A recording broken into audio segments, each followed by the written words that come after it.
Good morning. I am Dr. R. Thilenayaki, Assistant Professor, PG and Research Department of History, Sri Sharada College for Women, Autonomous, Salem 16. Today we are going to see the topic Anglo Mysore Wars. Let us see this topic.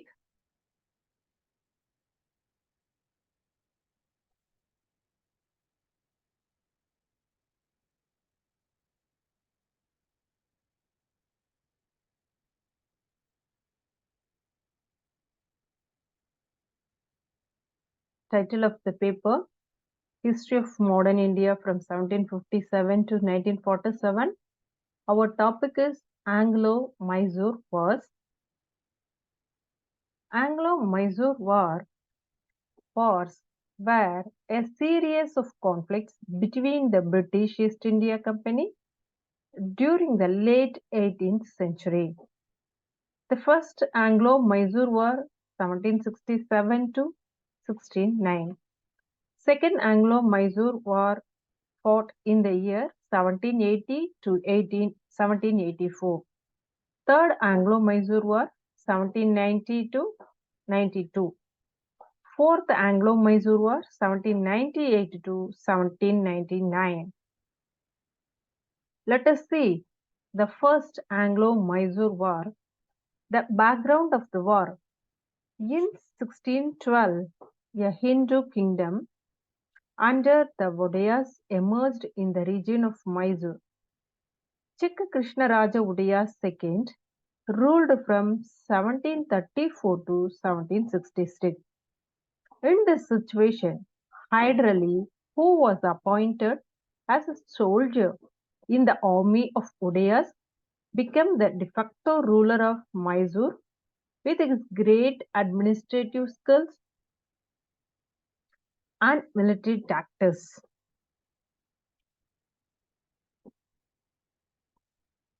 So,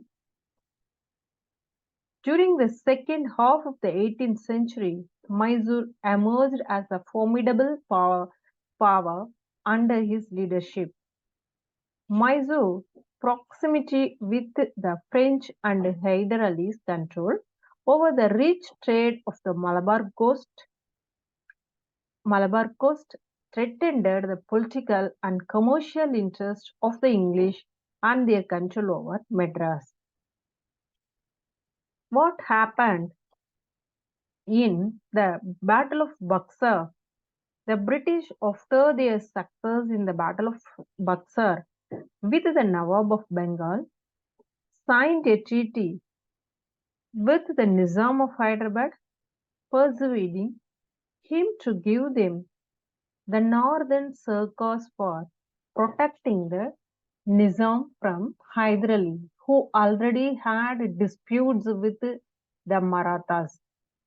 The Nizam of Hyderabad, the Marathas, and the English allied together against Hyder Ali.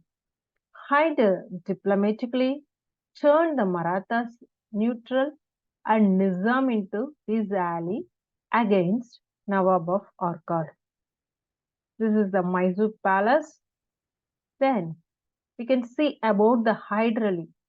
Hyder Ali, who is famously known as the Napoleon of South India for his relentless fighting against the conspiracies of the East India Company and its henchmen and for checkmating the British ambitions of expansion in South India.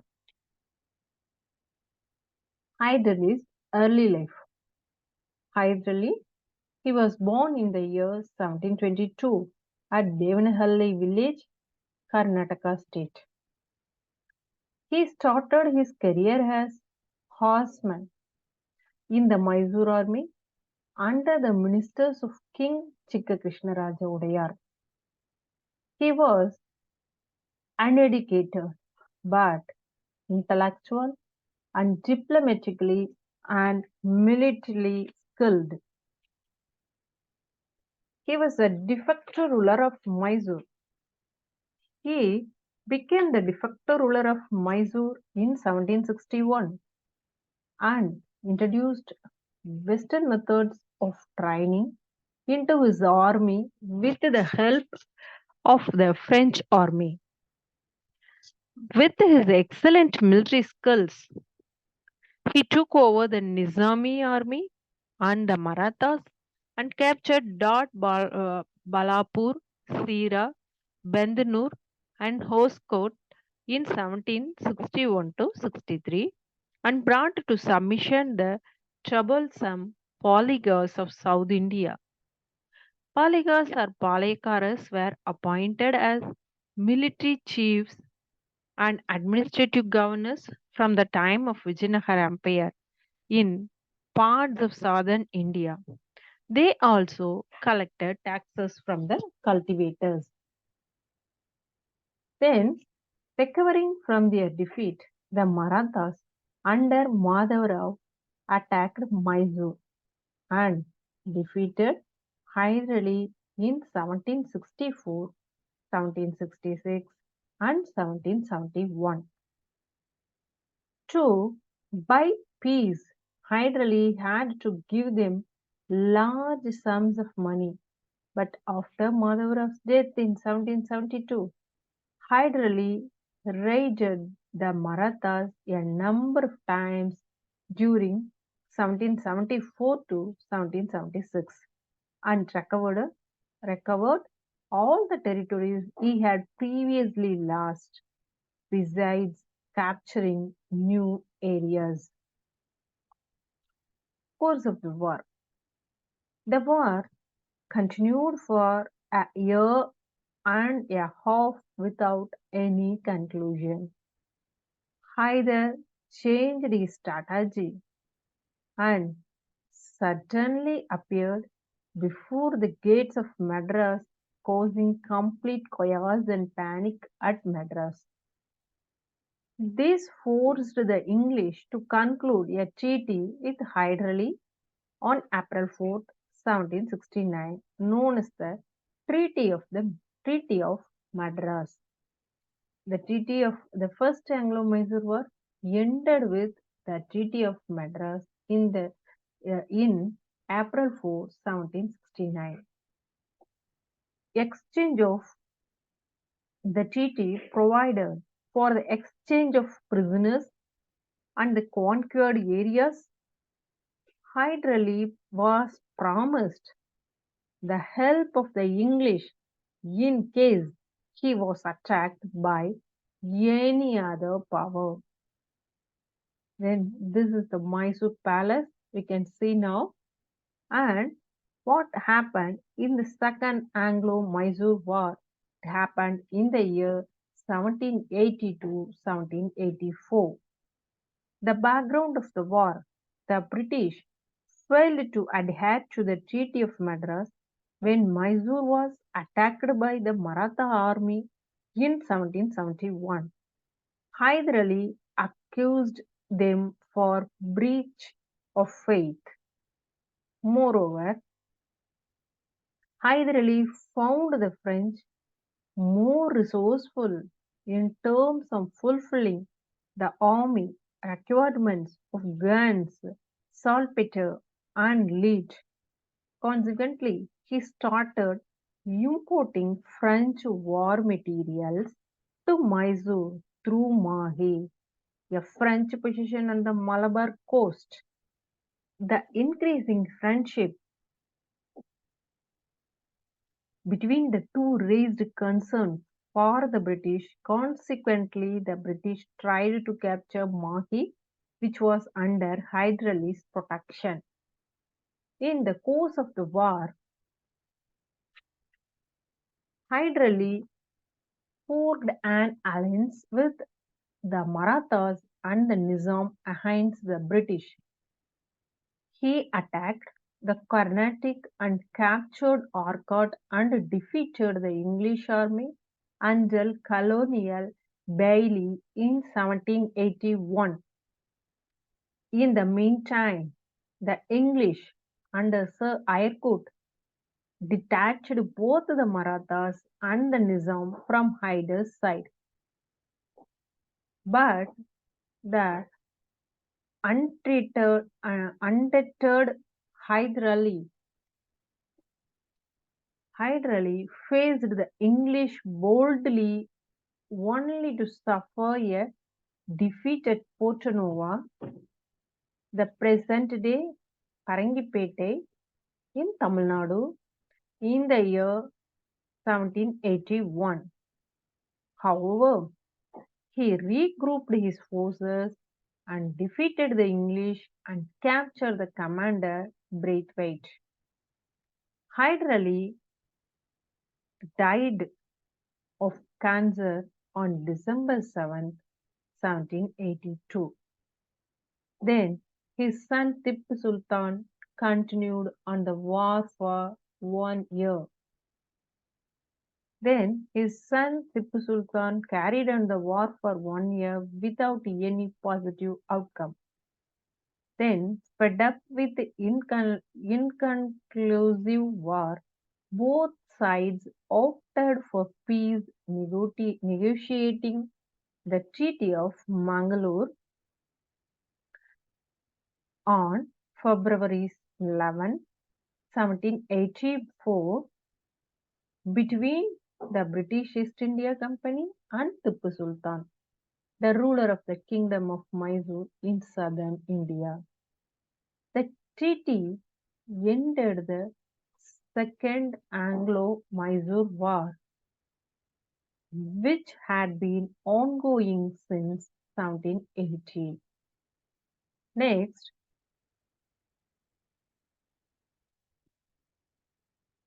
the key provisions of the Treaty of the Mangalore. First one, return of territories. Both the parties agreed to return all the territories and possessions that had been captured during the war. The second provision, prisoners of war. All prisoners of war were to be released without ransom and hostages were to be exchanged. Then, status quo. The treaty essentially restored the pre-war status quo, preserving the territorial boundaries that existed prior to the conflict. Fourth one, the alliance. Tipu Sultan agreed to enter into a defensive alliance with the British against any common enemy. Then this was the temporary end. While the Treaty of Mangalore brought a temporary end to hostilities between the British and Tipu Sultan, tensions and conflicts continued to simmer in the region, leading to further conflicts in the years that followed. It's important to note that this treaty was one of the several agreements between the British and Tipu Sultan, as the two sides continued to engage in territorial and political disputes throughout the late 18th century. Now we see about Tipu Sultan. He was born in the year 1750, November 20th. Tipu Sultan was Hyder Ali's son and a great warrior, also known as the Tiger of Mysore. He was a well-educated man, fluent in Arabic, Persian, Canarese, and Urdu. Tipu, like his father Hyder Ali, gave maximum care to the raising and maintenance of an efficient military force. He organized his army on the European model with Persian works of command.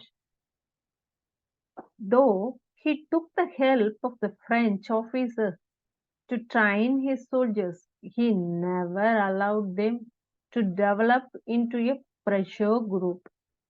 Tipu was well aware of the importance of a naval force.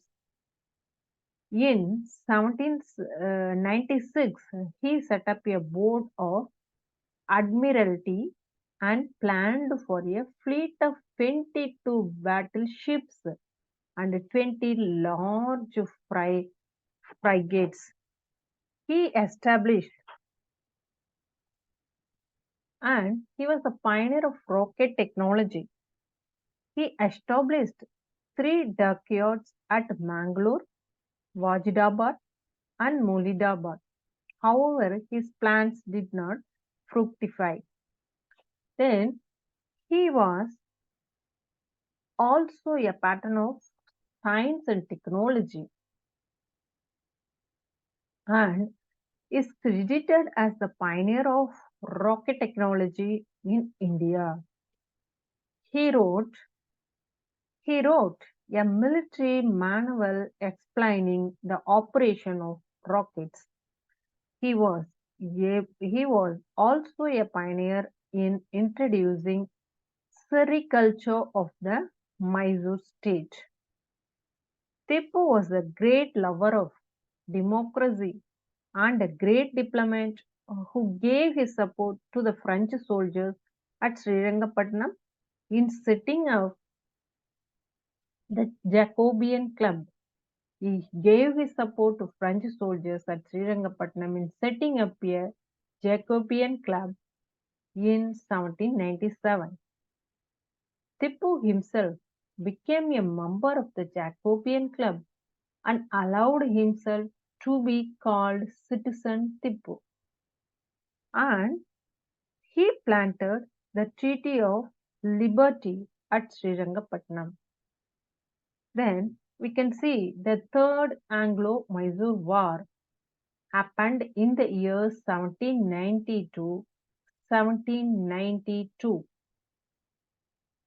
The Third Anglo Mysore War was one of the notable. The background of the war was the Treaty of Mangalore was not enough to resolve the conflicts between Tipu Sultan and the British. Both were aiming to establish their own political supremacy over the Deccan. The Third Anglo-Mysore War began when Tipu attacked Travancore, an ally of the English and the only source of pepper for the East India Company. Travancore had purchased Jalkotal and Kannanur from the Dutch in the Cochin state, which was feudatory of Tipu. He considered the act of Travancore as a violation of his sovereign rights. Then, the course of the war. The British sided with Travancore and attacked Mysore. The Nizam and the Marathas, who were jealous of Tipu's growing power, joined the British. In 1790, Tipu Sultan defeated the British army under General Meadows. In 1791, Lord Cornwallis took the leadership and, at the head of a large army, marched through Ambur and Velu to Bangalore, and from there to Srirangapatnam. Coimbatore fell to them, but they lost it again, and at last, with the support of the Marathas and the Nizam, the British attacked Srirangapatnam for the second time. Tipu offered serious opposition, but the odds were against him.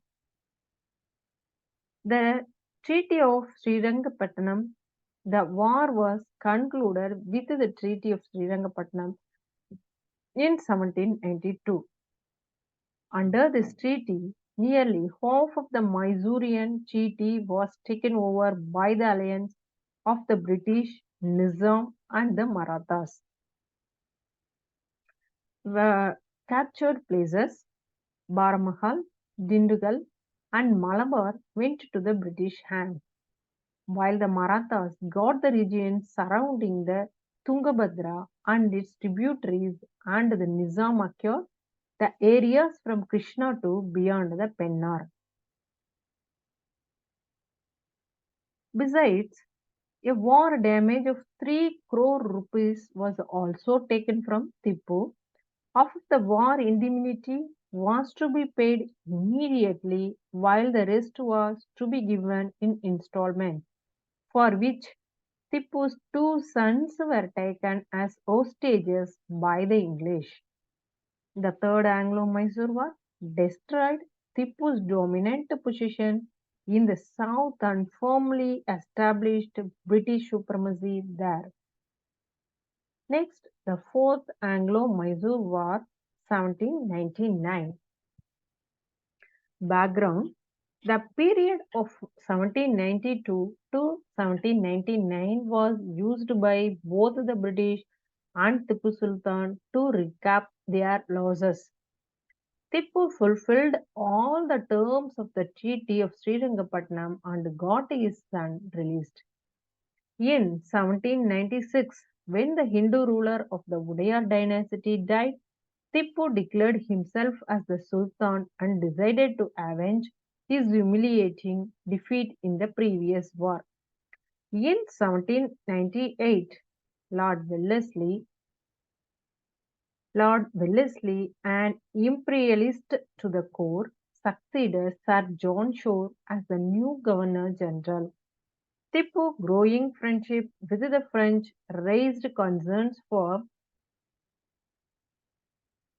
Wellesley aimed at annihilating Tipu's independent existence. He forced any he forced him into submission through the system of subsidiary alliance. Then, subsidiary alliance, Tipu's growing friendship with the French raised concerns of Wellesley. Tipu was accused for plotting against the British by sending emissaries to Arabia, Afghanistan, and to the Israel of France and Versailles with a treasonable intent. Tipu's explanation did not satisfy Wellesley, thus the Fourth Anglo-Mysore War began, and the next the subsidiary alliance. In 1798, Lord Wellesley introduced the subsidiary alliance system in India, under which the ruler of the allying Indian state was compelled to pay a subsidiary for the maintenance of British army in return for getting protection from the British against their enemies. It provided for the posting of a British resident at the ruler's court, restricting the ruler from employing any European in his service without the approval of the British. Sometimes the ruler ceded part of his territory instead of paying annual subsidy. The first Indian ruler to sign the subsidiary alliance was the Nizam of Hyderabad. Those native princes or rulers who would enter into subsidiary alliance were not free to declare war against any other power or enter into negotiations without the consent of the British. The princes who were comparatively strong and powerful were permitted to retain their armies, but their armies were placed under British general. The subsidiary alliance was a policy of non-interference non-interference in the internal affairs of the allied state, but this was a promise seldom kept by the British. The payment of the arbitrarily fixed and artificially bloated subsidy invariably disrupted the economy of the state and improvised its people. On the other hand, the British could now maintain a large army at the cost of the Indian states.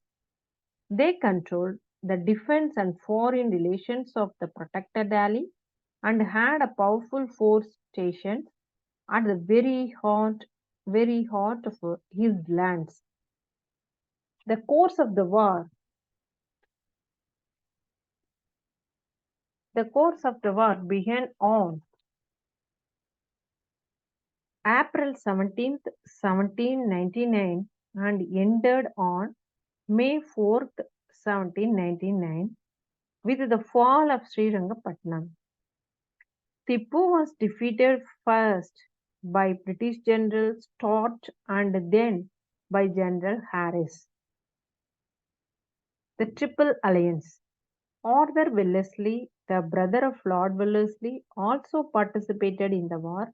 The Marathas and the Nizam again helped the British as the Marathas had been promised half of the territory of Tipu and the Nizam had already signed the subsidiary alliance. Tipu Sultan died in the war and all his treasures were confiscated by the British. The British chose a boy from the earlier Hindu royal family of Mysore as the Maharaja and also imposed the subsidiary alliance system on him. It had taken the English 32 years to subjugate Mysore. The threat of French revival in the Deccan was permanently eliminated. The post-war scenario. Lord Wellesley offered Sonda and Harapanali districts of Mysore kingdom to the Marathas, which the latter refused. The Nizam was given the district of Guti and Gurumkonda. The British took possession of Kanara, Wayanad, Coimbatore, Dwarapuram, and Srirangapatnam. The new state of Mysore was handed over to the old Hindu dynasty Udaya's family under a minor ruler Krishnaraja III who accepted the subsidiary alliance. Consequences of the war. The British took possession of Wayanad, Coimbatore, Darapuram, and Srirangapatnam. The new state of Mysore was handed over to the old Hindu dynasty under a minor ruler Krishnaraja III who accepted the subsidiary alliance. Conclusion. The First Anglo-Mysore War resulted in the Treaty of Madras in the year 1769, ended hostilities but didn't significantly alter the territorial boundaries.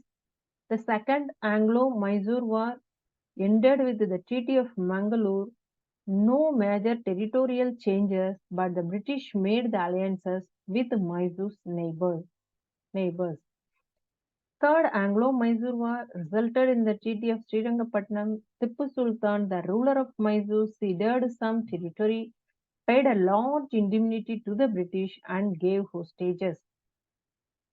Then, the Fourth Anglo-Mysore resulted in the fall of Srirangapatnam in the year 1799. Tipu Sultan died in the battle, and Mysore was divided among the British, the Nizam of Hyderabad, and the Marathas of Triple Alliance. Thank you.